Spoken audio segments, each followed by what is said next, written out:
Thank you for tuning in to this special Oscar series episode of Movie Geeks United. Few movies in recent memory rely so extensively on the delicate intricacies of sound than A Quiet Place. From the sparest footsteps to the completely silent world of one of its lead characters to the unique clicks emanating from its alien creatures, the sonic quality of the film is perhaps its most consequential characteristic. We spoke to 3 members of the film's sound team, 2 of whom were just Oscar-nominated for their work on the film. Sound editors Ethan Van der Ryn and Erik Aadahl have been on the Oscar stage before. They both won for their stellar work on Peter Jackson's King Kong and Lord of the Rings: The Two Towers. In this conversation, they're joined by another essential member of the team, re-recording mixer Brandon Proctor. Well, the first thing I wanted to know from you guys is when you first read the script and heard this concept, what about it jumped out at you? What most excited you about this whole project? I guess we'll go around. We'll start with Erik. Upon reading the script, just from page 1, I was blown away with the use of sound in the storytelling. You know, the best scripts are conceived of with sound in mind, but this is probably the most sound-intensive script I'd ever read. Sound is a central character. Sound is necessary to survival for this family. They've, had to learn how to adapt by understanding sound to this world in order to survive. And of course, sound becomes the weapon as well. So it's just, sound is baked into the DNA of A Quiet Place. So it was a thrilling script to read, and we realized right away, I think, what a huge challenge it would be because of that. Yeah. And Ethan, along those same lines, I understand that we're talking about a movie that has very, very little dialogue. So I'm thinking the script itself might not have been as weighty as some of the others you're used to. Was the text of the script, was it very specific about the use of sound? No, not particularly. It was more descriptive of of sort of the action and what was taking place. And it was really refreshing to read a script with so little words and so little dialogue in it. And when it was first pitched to us, this was actually before we were sent the script, but it was just being pitched to us by one of the producers. And he said, "Hey, I've got this, we're going to be doing this amazing movie. We'd love to get you guys on it. There's like 1 page of dialogue and no music, just one source cue in it." Because at that early time, they were planning on not having any score either. So we immediately thought, oh man, this is an amazing, what a cool opportunity. Of course, the music part changed as the process continued, but still, the 1 page of dialogue pretty much held true. Mm. And Brandon, tell me about your reaction to the project and what you found most unique and challenging about it. Yeah, well, the funny thing for me, I didn't get the script right away. I just was kind of like asked if I'm going to do this film, and I was already intrigued by the title alone. I was like, A Quiet Place. Like, it's baked into the title alone, like that there's going to be a sound job. And I'm like, cool, very interested. And I'm just kind of like puzzled. We're like, on the schedule, I'm like, oh, there's 2 days of dialogue print next. That's strange. Because I was brought on so late. I'm like, what does that mean? I go, that sounds exciting, or it sounds scary. I'm not sure. It's like, so just the idea that there was like not much time devoted to dialogue was kind of giving me some hints. And then once I started talking to Ethan and Erik about it, they were just telling me about all these, places you could go, and spaces and special envelopes and all this stuff. I'm like, this sounds amazing. So it's kind of a dream job to kind of have a project that you can actually dive in with sound in mind. Yeah, the sound is so more so than most films. It is so intrinsic to the design of the film and the experience of watching it. Your ears are so attuned to every single sound that emanates from that track. It's an amazing thing. And Erik, I'm wondering, since sound is so essential to this particular movie in a unique way, did your work dictate at all the way it was shot or the way picture was edited? I mean, did it have that dynamic at all in that process? Well, definitely in how the picture was edited. In terms of how it was shot, we didn't really get going on sound design when production was happening, though John Krasinski, our director, was thinking about sound the whole time, to the point where, Millicent Simmons, who plays Regan, the deaf daughter, it being non-negotiable for him to cast a deaf daughter, an actual deaf actress, she taught the entire cast American Sign Language, and then John enforced this strict silence rule on set. Normally sets are pretty noisy places, where you got, arts department clanking around and people talking and walkies going. And John enforced this silence rule so that the incredible cast could stay in character and the quiet could embody the entire process. Once we got going, when Chris Tellefson, the picture editor, had kind of gotten the first draft of the picture edit together, that's when we really hit the ground running, and we had daily back and forth with Chris, where we'd get picture updates from him, and we'd be sending updates daily to him. And he was in New York, and we were working in LA. So modern technology was very useful for having that free flow of sound going the whole time, and of course, sound is going to affect the picture edit on a film like A Quiet Place. So, there were certain shots, like, for example, where we requested extending the head and tail of, like, visual effects shots. One that comes to mind is there's a shot of a close-up of the creature in the cornfield scene. And this is Regan's first close encounter with one of the creatures. And she can't hear it because, she's deaf behind her, and the creature can't see her because it's blind. So it's kind of stretching open its ears to try to sense her. And so we have this shot of the ears flaying open, and it was too short for us to establish a number of different important key plot points to tell the story of how the creatures themselves perceive sound. So we had Scott Farrar, incredible VFX supervisor, extended the head of the shot of the ears for us so we could see them in a closed position and then be able to hear the audience's perspective of sonic reality, which is all the insects and crickets going in the cornfield. Then, as the ears flay open, we go into the creature's sonic point of view, which is the heightened, hyper acute and intense sound of those same insects.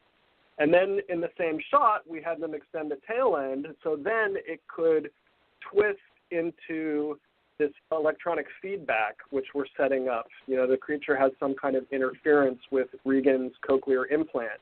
So then here it's heightened perception of that feedback. So sound is very much affecting the image, which, it's ideal when you can have that kind of alchemy. Yeah, and that scene you mentioned with the girl, with the creature approaches her for the first time, that's a standout in the movie for me, because I love the way you guys pay attention to the sound in terms of the perspective of the character, like who the audience is with at that moment and how they hear and from what direction they hear. But that scene with the girl, you have, and you do it a couple of times in the movie, no sound because it's from her perspective. And that felt very unusual. There's not even a room tone. There's not even an ambiance. That has to have been a unique thing to be able to do on this movie with no sound at all. That's for anybody. Are you asking? Is it a certain person you're directing? Ethan, you want to take that? Oh, sure. Yeah.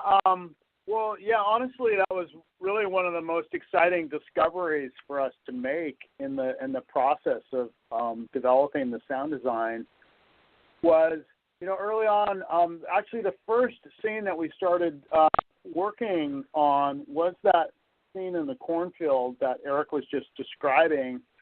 And we realized, in order to tell the story and get all this sort of important plot information across, it was going to be important to actually go into the sonic perspective of our characters and in a way experience, what they're experiencing.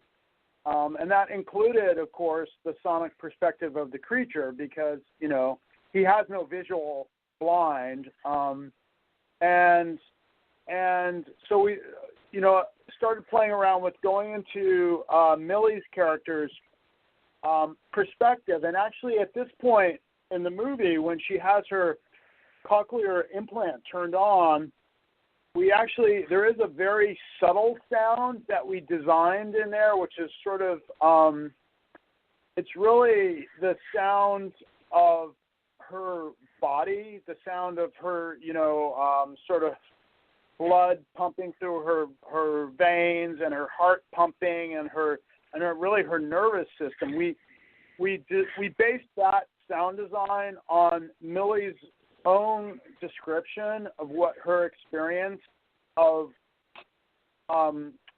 perceiving the world when her own cochlear implant is turned on. She described, actually her mom acts as her translator, and her mom described to John Krasinski when they were shooting the movie, what her experience is like. Mm-hmm. And then John, when we started designing the movie, John, described to us and then we took that and we related it to our own experiences that we've had spending time in anechoic chambers, which are, rooms that have been built to be completely acoustically isolated from the world. And what happens is when you go into one of these rooms, one of the first things that happens is you lose your balance because, sound, it turns out, is crucial to spatial awareness and actually standing upright.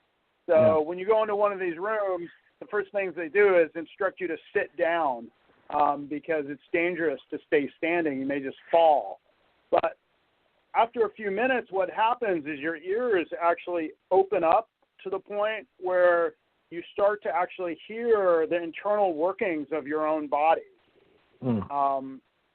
And, your blood, your nervous system, just all these very subtle internal sounds that, of course, in everyday life, we're not even aware of.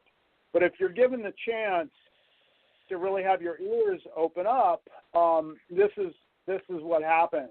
So the sound we designed for Millie's sonic envelope when she has her cochlear implant was sort of based around that. And then we have like 3 opportunities in the film when she actually turns off her cochlear implant.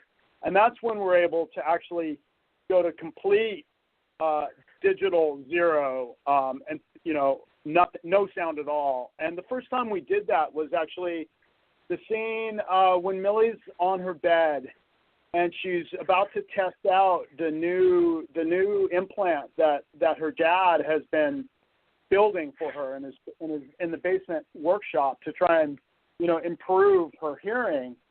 And she turns off, she takes out her existing cochlear implant to put in the new one, and that's when we go to just complete digital zero.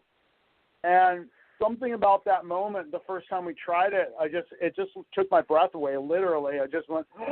You know, it was. There's something so shocking in a way about doing that, because if you think about it, first of all, that's something that we had never done in any movie we've worked on, and second of all, it's something that is so rare in life in general to be, you know, to have a moment of pure and utter silence. It's just such a rare thing that it ends up being kind of shocking.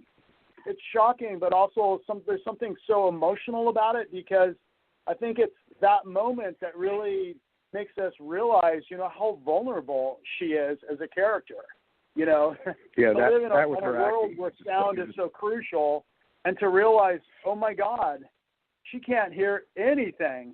So she's so vulnerable in this world, and things so important about connecting, you know, to her character in that way.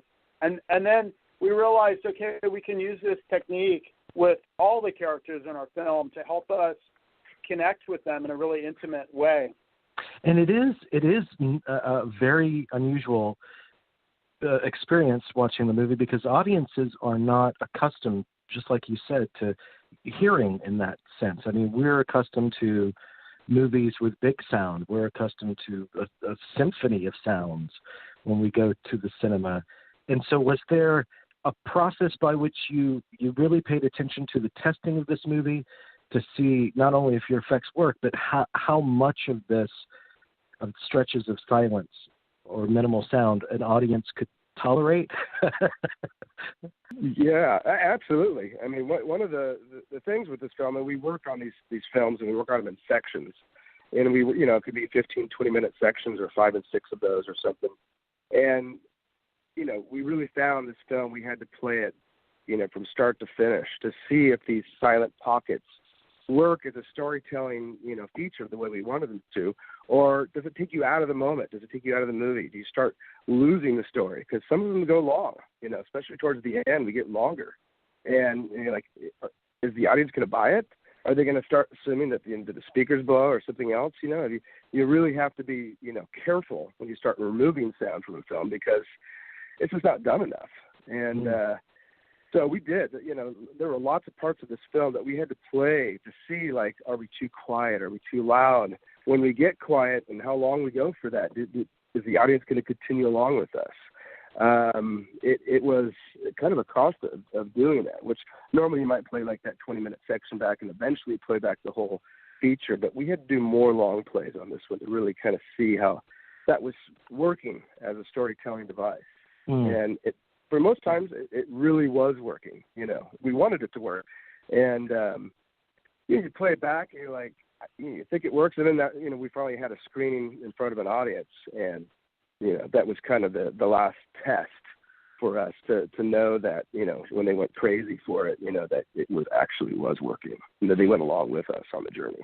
You know, from a moviegoer's perspective, what was refreshing to me sitting in a crowded theater watching it was that, you know, normally you can hear munchies all over the place when you're watching the movie, but it almost seemed like the audience was scared to make any sounds because they were afraid that they would attract the aliens themselves. It was great audience participation. The audience's anger. Exactly. I have friends that said they would go home after the movie, and they were like trying to be quiet as they got in their house, and they were like they were just kind of still walking on eggshells. Like, I guess we gotta wait a minute. This is not real life. It's like it affected them so much that they were still in it. You know, even on the way home. Yeah. Totally. Well, that was one of the greatest pieces of feedback we got from a few people after they heard the movie. People always talk about watching a movie, but, you know, hearing the movie. And, yeah, they left the theater and just, like, were kind of overwhelmed by the sound of reality, which they were kind of, you know, had tuned out before. And, you know, it's kind of fun to hear people hearing the world in a new way after experiencing A Quiet Place. I hate to turn to a kind of a pedestrian question, but I think it's important. Every year the public sees at the Oscars a different category for sound editing and sound mixing. And I've talked to a lot of people from the industry of sound over the years, and they've said we see no reason why those are divided because we all kind of work together. But maybe Brandon, you could chime in on this, and you and Erik and Ethan, you can give your 2 cents on it too, about the distinctive differences between editing and mixing. They really should be considered 2 separate kind of art forms in those categories. Well, yeah. I mean, to start, I think they are 2 different art forms, and there is so much in a project. They do merge together a lot of parts, but in this instance, you might have the sound editors and designers working, months before mixers come on, and then the mixers come on and start collaborating with the designers and maybe help try to push that in a different direction, or the same direction, but like have different and new ideas. It's just all about collaborating. That's exactly what film is. And so, it really depends. There are some projects that you get on where, so much is figured out in advance and mixers are really dealing with dynamics and other aspects. And then there are parts of the film that, on this film it was fun because, the 3 of us got to do so much together in the mix room and actually we pushed all these picture notes, while we're mixing and deciding when music comes in and getting rid of music and so forth. So there is so much creativity happening together, and which is what you want. But it's hard. It's hard to put every film in the same category and say, this film deserves mixing and design, and this one only deserves only mix or design. The BAFTAs have done that where they put them together, and I think the Oscars had it at some point in their past as well. Erik, is that how you remember it? It used to be put together. Is that correct? Well, yeah. In the Academy, the history is that sound editors were not even acknowledged for Oscars. I think it was the department head of the studio and mixers in the sound category. And I think it was when Ben Burtt did his stunning Star Wars work, creating the voice of R2-D2 and the sound of a lightsaber and the sound of a TIE fighter. The Academy saw that his achievement was of such a caliber that they invented a special Oscar for him that eventually later became its own category, sound editing. Yeah, I mean, the interesting thing is, since that time, the technology has evolved quite a bit. When that category was invented, it was back when all the sound editing was done on 35 millimeter magnetic film. And so the sound editors really, for the most part, would only be able to listen to one element, at a time as they were editing, and wouldn't be able to hear how all these elements were going to start working together until getting onto the mixing stage. And now, of course, with digital editing, Pro Tools specifically, the whole the process has changed so that the track comes together in a more organic way where right from the very beginning, all of the elements can be worked together against each other from the very beginning. So I think that has definitely caused the 2 disciplines to sort of meld together quite a bit more. And now, like on the mixing stage, we have the Pro Tools right there with the editing session, and there's a lot of sometimes there's quite a bit of editing that happens on the mixing stage, as Brandon just mentioned. I mean, Brandon was doing a bunch of sort of what could be considered editing as he was mixing. So and then there's a certain amount of sort of what might be called mixing that happens, early on in the editing process. So I think in many ways, because of the way that technology has evolved, the disciplines have merged together in some sense. Yeah. To add to that, I was going to add to that, it's absolutely true. Kind of even the way I work, which is kind of like Well, I could pull the fader down, but why don't I just cut it and mute it, or get rid of the regen, instead of pulling out a fader. So it's kind of the, that's why I'm editing on the mixing stage. It's kind of like it does meld together because of that idea. What were you going to say? Yeah, I was just going to add one little caveat, which, one way I sometimes describe the difference, we've talked about some of the similarities, but one way I kind of describe the difference between sound editing and sound mixing is you can think of it kind of like composing and conducting.